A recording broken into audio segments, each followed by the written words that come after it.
The drought is causing building cracks. Let's have a look. Hello everyone, I'm Florian Heise and welcome to another episode of HeiseSays. Here with my stein of coffee in hand, and I thought we'd look at this article from the ABC about the drought causing building cracks. Because what we have here, everyone, is an example of the broken window fallacy. We have the environment causing damage to buildings, and then resources are going to have to be deployed to repair this. And you think, oh, fantastic, more jobs for the workers, which is good. But you have to understand that money that the lady there could have spent on something else, or maybe paying a mortgage, on addressing other things, on paying off debt, now has to get put into repairs. And if people are surprised that drying of the soil can affect their buildings, well, they should live in a 100-year-old Queensland or on stumps. Every time it rains, you can't shut the doors.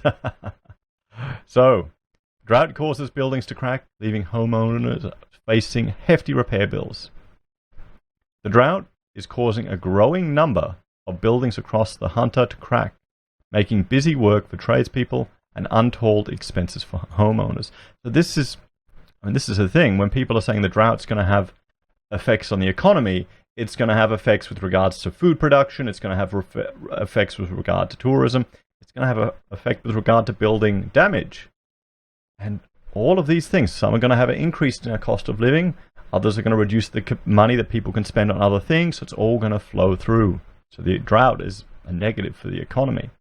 Kind of makes you wish we'd maybe invested in some infrastructure to offset some of this, but that's for another video. Now, I mentioned the broken window fallacy. Before I get into this any further, I'll just jump over here. And I did a previous video about this. This is the argument where, essentially, if you damage something, you create work for the person who has to repair to damage it, but the person who has to pay for that repair damage is losing out because they may have had those resources set aside for something else. And you're not getting anything new. You're just getting back to the same state. So have a look at that if you're not familiar with it, guys. And because, you know, our building education revolution that Rudd is praising for saving us of the GFC, there were some horrific examples of wasted resources and money there. And as an architect, I saw it, guys. So back to this.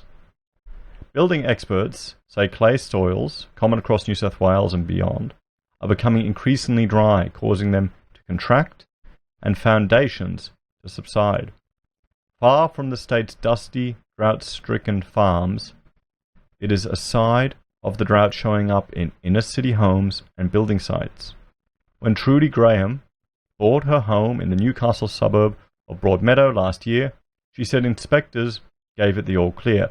Well, yeah, this is something inspectors could not identify or account for, unless they should check the moisture content of the soil. They should put a probe in there and check that. But in the past couple of weeks, cracks nearly a centimetre wide have appeared on several walls. We only moved here in September. Oh, that's terrible. And there was no sign of cracking at all, she said. We had it inspected before we purchased it, and they said there was no issues, so it comes as a surprise. And that's the thing with those inspections. Often they're not worth it. There's so many loopholes in them, not worth the paper they're written on. I opened the cupboard, and it's just like, oh my gosh, it was frightening. Well, yeah, you wouldn't want to see that in the cupboard, would you? Miss Graham fought back tears when she examined fresh cracks in her spare room. It's definitely bigger than what it was yesterday, she said. It's just half the wall is cracked. Well, I mean, we've got that issue on our house. We need to re-stump our house, so we've got cracking in some of the plaster. The rest of it, the VJ, because they had some rooms where they put plaster in it, so it's cracked in the corners. VJ is fine. It moves with the house. I'm not really too worried about it because we plan to lift. Cracks also covered corners of her bedroom, wardrobe, and cornices in the living room on the other side of the house. She said she was in disbelief at how quickly the cracks had grown. Oh yeah, I mean, that can happen. And the thing is, if this is a foundation issue, maybe you should just get the... Well, no, you can't in New South Wales, can you, or Sydney? You can't just get the hose out and wet the ground.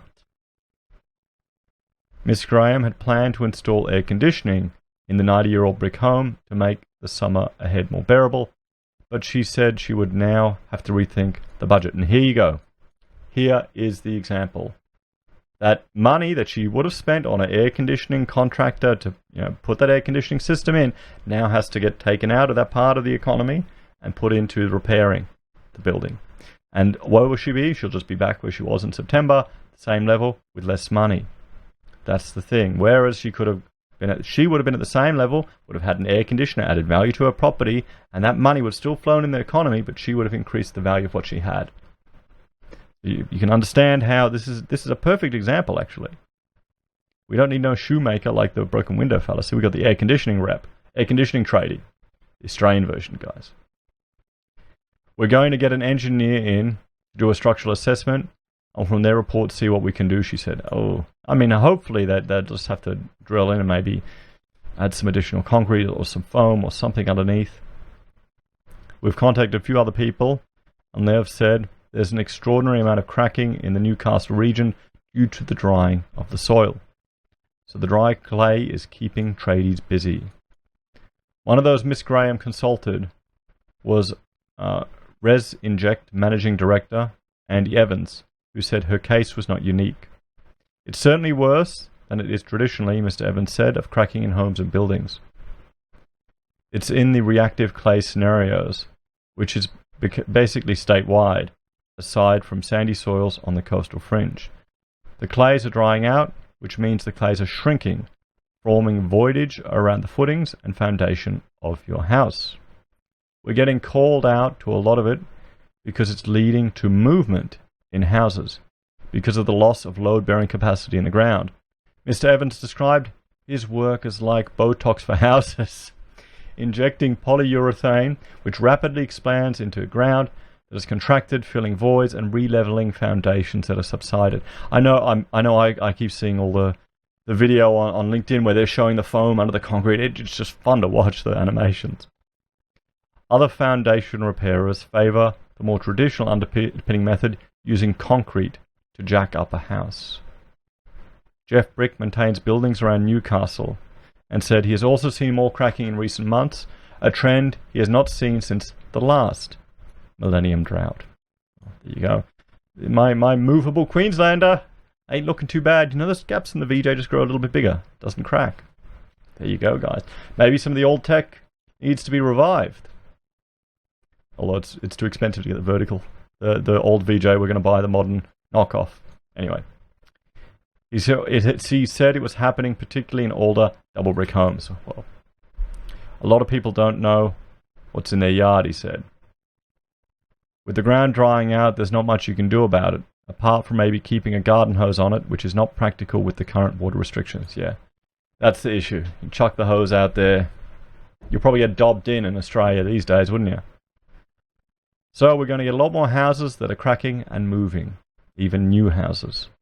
Mr. Evans warned against homeowners taking preventative measures or treatment with their own hands. You do hear of people irrigating their footings, but you have got to know what you're doing because you don't want to overdose it or you'll exacerbate the problem. Yes, you could expand it too much and cause the other problem. So this is the thing. You can see footage where they'll put stuff, inject into it and lifts up. It looks awesome. So shaping new buildings from the ground up. The drought is not only causing cracking in old houses, it's also influencing the design and construction of new buildings. Mr. Evans said engineers have told him they've had to place foundations deeper in the ground to find the right moisture level. Traditionally, they'd be looking at a couple of meters. Now they're looking at up to 6, he said. And that, guys, is a big difference in cost. That's a big difference in cost. Developer Luke Berry has overseen the construction of major developments around the Hunter as director of the Thiridi Group. He said his builders work closely with architects and engineers to ensure building materials could expand and contract in response to Australia's extreme weather patterns. We are constantly monitoring and reviewing the best ways possible to construct and deliver our buildings that minimize thermal expansion, one of the key causes of cracking, Mr. Berry said. Trudy Graham said subsistence was not covered by her insurance, and she did not yet know how much her home repairs would cost. There are so many people worse off at the moment with fires, losing lives Their whole properties, their possessions, she said. It doesn't make me angry because the previous owners couldn't have known. How could you? Well, yeah. It's just something that started happening because of the drought. At least she has a sensible take, which is refreshing to see. And I can understand how it can frustrate her. So here's the key issues. Clay soils are drying out because of the drought, causing them to contract and foundations to subside.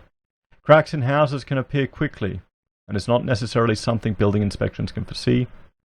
Some tradespeople use polyurethane to fill voids in the foundations, while others prefer underpinning, using concrete to jack up a house. So there you have it, guys. What do you think? And do you understand how this is? I'm calling this an example of the broken window fallacy, guys.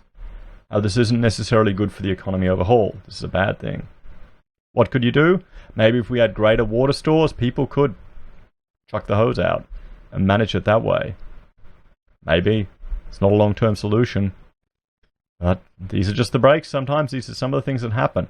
I hope we don't start seeing this in some of the big high-rise projects all around. Particularly, what about the ones in Newcastle that already have issues? That could be worrying. Let me know if you've encountered this, guys, or if you're in the trade to repair it. What do you prefer? Concrete? Polyurethane? Anyway, guys, thank you for watching. Please like, share, and subscribe to the channel. If you're a fan and want to help us continue producing this content, we have a Patreon where you can make a donation. You can also join us here on YouTube and receive access to emojis and special icons. We have affiliate links with Independent Reserve, Amazon, and eBay, where we receive a share of any transactions you make. It doesn't cost you a cent. It's a great way for you to support your favorite content creators. And thank you to all those people that have been using my Amazon link to buy their Blu-ray DVDs. I really appreciate it. And finally, we have PayPal, where you can make a direct donation, and our very own Pocket Square merchandise at the HeiseSays website. See the link down below, made right here in Queensland. Take care, everyone. Have a great day, and I will talk to you later. Bye for now.